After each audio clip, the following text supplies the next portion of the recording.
जय हिंद, नमस्कार, वंदे मातरम। मैं हूं के.एस. परिहार। तो चलिए, इससे पहले मैंने एक वीडियो बनाया था कि आखिर सैन्य सिस्टम क्या है। क्या सेना में सिस्टम की बात करना जल में रहकर मकर से बैर है। तो इसी प्रकार से आज एक वीडियोज आज लेके आया हूं जो कि लेह का है 503 एससी बटालियन के सीओ साहब का, जिनका नाम है कर्नल विकास पांडे। उनका कोर्ट मार्शल हो गया है।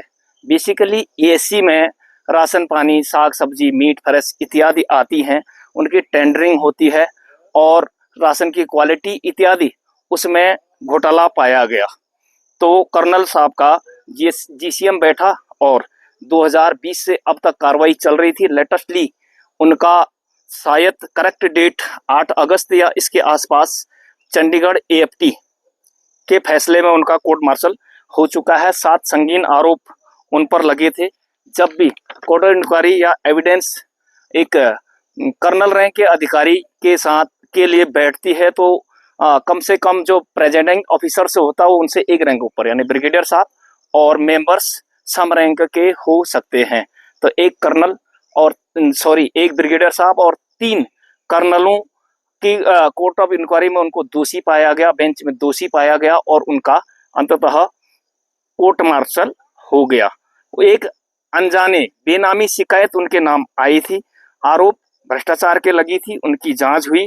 ये तो उनके जांच में मुख्य उनके यस बैंक जो लेह में है, जो बटालियन का फंड होता है जिसमें फंडिंग का पैसा आता है, तो उन्होंने एक अलग सा फंड बनाया था डिफेंस फंड के नाम से। उसमें ट्रांजैक्शन हो रही थी, जो वेंडर्स के द्वारा, जो बिचौलियों के द्वारा जो धन आता है, तो उसमें 63 लाख से भी ऊपर की रकम उन्होंने विड्रॉल की थी। 4 लाख की घूस का आरोप उन पर पहले से भी था। पत्नी के नाम पर जयपुर में 32 लाख से भी ऊपर का एक फ्लैट है।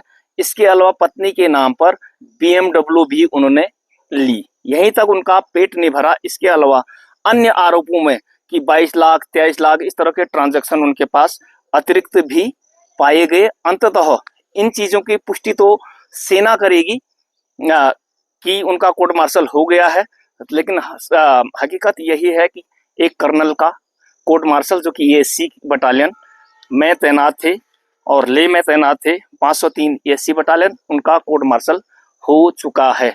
तो सैन्य सिस्टम में अगर मैं आपको एक बात बताता हूं, जैसे कहते हैं ना, किसी विशेष थाने में विशेष सिफारिश से ही थानेदार की पोस्टिंग आती है। सेना में भी कई बार अंदर की जो बात है कि भाई सप्लाई कोर में ऐसे वैसे पोस्टिंग नहीं जाते हैं अधिकारी, बड़ी ऊपर तक पहुंच होती है। तो क्या कोई व्यक्ति, सवाल नंबर 1, क्या अकेले घोटाला कर सकता है? उसके साथ कोई संलिप्त नहीं रहा होगा, या बलि का बकरा आखिर मुर्गा फंस गया तो उनका ही कोर्ट मार्शल कर दिया गया? क्या सैन्य सिस्टम की गंगा ऊपर से नीचे तक मैली है भी या नहीं? या सैन्य सिस्टम इतना अच्छा है कि जहां पर गलती होती उस दोषी को इसी प्रकार की सजा मिले ताकि सिस्टम अच्छा बना रहे? लेकिन हर चीज फौज में खराब नहीं है।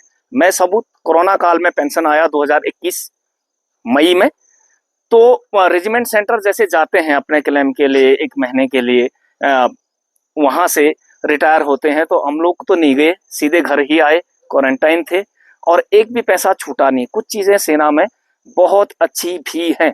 जो चीज अच्छा है उसे अच्छा ही कहा जाना चाहिए। लेकिन बदकिस्मती से इस देश की, क्या देश के सारे सिस्टम्स में इसी प्रकार की सख्त नियम है कि लोगों को सजा मिले, कर्मचारी जो गलत काम करे उसे नौकरी से निकाल दिया जाए? आप किसी भी दफ्तर जाना, आप पुलिस थाने जाना, आपको एक कांस्टेबल मुंह नहीं लगाएगा। आप राजस्व के पास जाना, पटवारी आपको घुमा के रख देगा।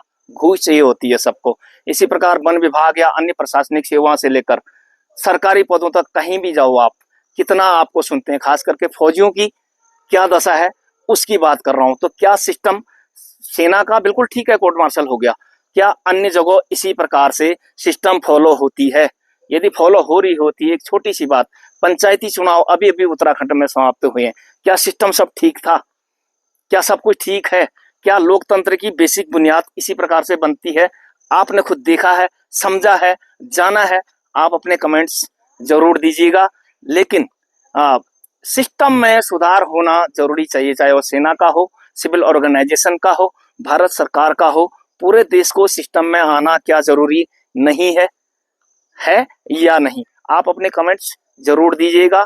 लेकिन जैसा कि सुनने में आता कि सेना में भ्रष्टाचार हो गया, ये हो गया, मैं ए क्लास एकेडमी से आया हूं, जहां करोड़ों का बजट आता है। बिल्कुल फॉरेनर्स आते हैं, बाथरूम में जय साबुन होगा, लक्स इंटरनेशनल क्लेम होता है, फौज की गाड़ी में घुमाते हैं, CST क्लेम होता है, राशन पानी फौज का खिलाते हैं, मैं खुद कह रहा हूं। लेकिन क्लेम सब ओरिजिनली किया जाता है, सारा कुछ होता है। लेकिन आदमी जल में रहकर मकर से बैर, इससे पहले का वीडियोस में मैंने कहा था कि कुछ दिन तो हम लोगों ने सिग्नेचर नहीं किए, लेकिन बाप बोल के बाद में करने भी पड़ते हैं, क्योंकि आपका को नौकरी करनी है। आप एक गरीब घर के हैं, आप अपने बच्चों की तरफ देखते हैं। सेना में बहुत ज्यादा रईस व्यक्ति नहीं जाता है, कोई पढ़ रहा है बच्चा, किसी की एजुकेशन है, आप पंगा ले लो, तंगी होगी, घर भेज देंगे, पढ़ाई का डिस्टर्ब होगा, वगैरह वगैरह वगैरह, इसलिए भी व्यक्ति आवाज नहीं खोलता है। लेकिन इसका मतलब ये नहीं कि सेना में सब कुछ खराब ही है। अगर सब कुछ खराब है तो मैं यहाँ पर खड़ा होकर कर क्या रहा हूँ, जो भी इज्जत सुख सुविधाएं मिली हैं वो भी इसी सेना से मिली है। लेकिन पूरे देश को ये बताना चाहता हूँ कि कर्नल ने घूस खाई, कर्नल का कोर्ट मार्शल हो गया, बाकी कोई कुछ नहीं खा रहा है इस देश में।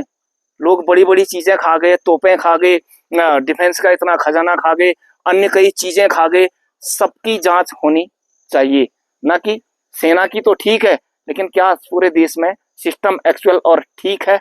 यदि है तो यस कहिए, यदि नहीं करप्ट है तो सिस्टम ठीक करने के लिए हर किसी को जागरूक होना पड़ेगा। खास करके सैनिकों को, खास करके उत्तराखंड जो 70% किसी न किसी रूप में सैन्य बहुल प्रदेश है, सैनिकों को एक अच्छा स्टैंड लेना चाहिए। और पूरे देश के सैनिकों को, सैनिक देश की सीमा की रक्षा कर सकता है, तो सिस्टम को ठीक करने में भी सैनिकों का प्रत्यक्ष अप्रत्यक्ष सामाजिक गतिविधि के तौर से या राजनीतिक गतिविधि के तौर से वर्चस्व जरूर होना चाहिए। आप लोगों को वीडियो में आप अपने कमेंट्स दे सकते हैं, किस प्रकार आप इसमें सुधार हो सकता है, आप लोगों की क्या राय है, आप अपनी राय जरूर दें और बने रहें परिहार विजय पथ के साथ। जय हिंद, नमस्कार, वंदे मातरम।